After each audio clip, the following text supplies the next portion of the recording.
एक गांव में एक किसान रहता था जिसका नाम रामू था। रामू के पास एक प्यारी सी गाय थी जिसका नाम गौरी था।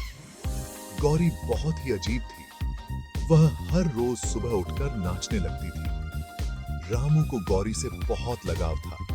वह उसे अपने परिवार का हिस्सा मानता था। गांव के लोग भी गौरी के नाचने की आदत से बहुत खुश थे।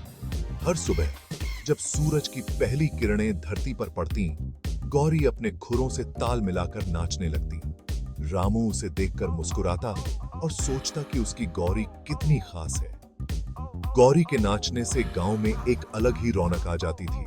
लोग दूर दूर से उसे देखने आते थे। रामू ने सोचा, गौरी को नाचने का शौक है तो मैं उसे नाचने का मौका देता हूं। रामू ने गौरी को एक डीजे के सामने खड़ा किया और म्यूजिक बजाना शुरू किया। जैसे ही म्यूजिक की धुनें गूंजने लगीं, गौरी ने अपने पैरों को हिलाना शुरू किया। उसका नाचना इतना अजीब और मजेदार था कि सभी गांव वाले हंसने लगे। कुछ लोग तो अपने पेट पकड़कर हंस रहे थे। बच्चों ने तालियां बजानी शुरू कर दी और बूढ़े लोग भी मुस्कुराने लगे। गौरी के नाचने का तरीका ऐसा था जैसे उसने पहले कभी म्यूजिक नहीं सुना हो। उसकी हरकतें और हाव भाव इतने विचित्र थे कि लोग उसे देखकर अपनी हंसी नहीं रोक पा रहे थे। रामू भी हंसते हंसते लोटपोट हो गया। गांव में ऐसा मनोरंजन पहले कभी नहीं हुआ था।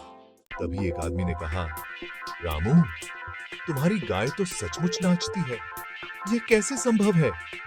रामू ने मुस्कुराते हुए जवाब दिया, हाँ, मैंने उसे नाचने का मौका दिया है। जब मैंने देखा कि वह खुश होती है तो मैंने उसे और प्रोत्साहित किया। अब वह हर दिन नाचती है और गांव के लोग भी उसे देखकर खुश होते हैं। ये हमारे गांव के लिए एक नई खुशी की बात है। गांव वालों ने तालियां बजाईं और रामू की तारीफ की। अब हर रोज सुबह गौरी नाचती थी और सभी गांव वाले उसे देखने आते थे। गौरी बन गई गांव की स्टार।